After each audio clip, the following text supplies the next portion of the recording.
naman ni Pinoy ang matuwid. Eh di syempre, pag upo ni Pinoy, kailangang makasuhan yung mga ni Gloria na dapat kasuhan. Ay precisely naman linggay ni Gloria saka ni First Gentleman Mike Arroyo si Merceditas para protektahan si Gloria at ang mga tao nila.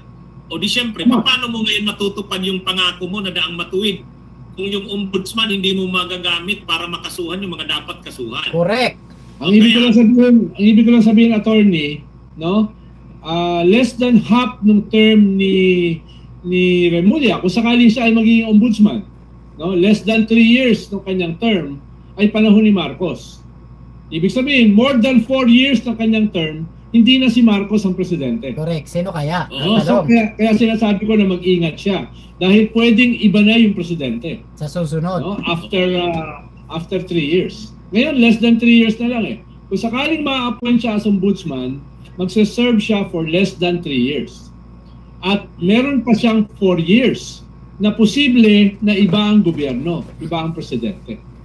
Diba? Iba ang niya. Pag iba ang gobyerno, tapos laban nila, i-impeach siya, baka na-stretch siyang masyado, ay may sakit pa naman si Remulla. Tama. Actually, baka ito yung sa consideration ng JBC.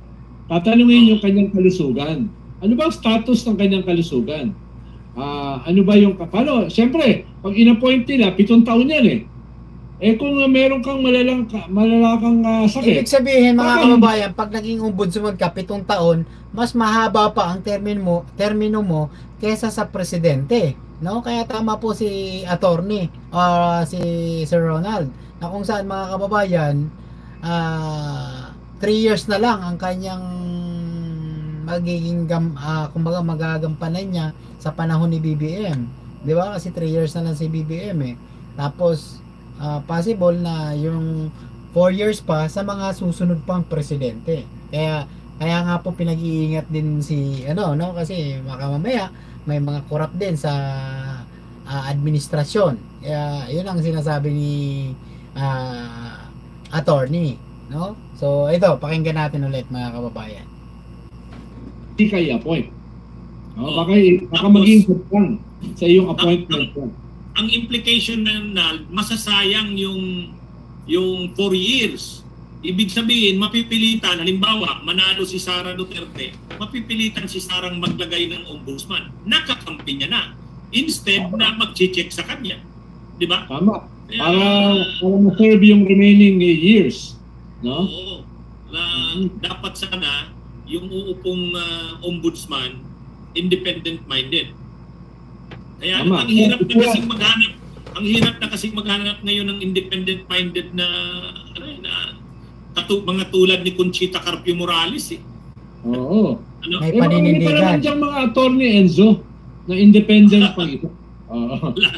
Lalo tayong maestres dyan. Buti ng ganito lang tayo. Anyway, ako nga ang masasabi ko, pero naniniwala kanal na kung si Remulla, talagang hindi sasantuhin yan ang mga Duterte.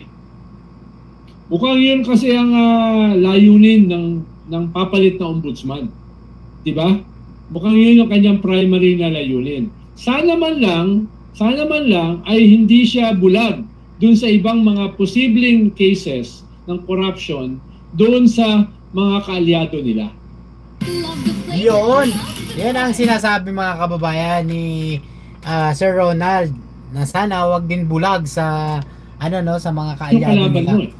Bagamat mahalaga yun, lalo na itong mga Duterte ay hindi simpleng kalaban, marami rin silang ginawang anomalya, dapat naman ay ikaw ay bukas din na imbestigahan yung mga kaalyado nyo o kaya kasama sa gobyerno ni Marcos. Correct. Dahil siyempre, kung ikaw, Attorney Enzo, kung ikaw si Boying, tapos meron kang karamdaman, hindi ka nakakasigurado hanggang kailan yung buhay mo, siyempre ang habol mo na rin naman, legacy. Diba? Gusto mong maalala. Diba? Oo. Dahil ang habol mo ay hindi na yumaman. Ang habol mo ay hindi na maging makapangyarihan. Ang habol mo ay meron kang iiwanan na legacy na alaala na ikaw ay naging isang magaling na ombudsman. Correct. Sana yun ang kanyang layunin. Wow. Hindi lang yung in-appoint siya ng isang politiko. Galing. Oo, tama.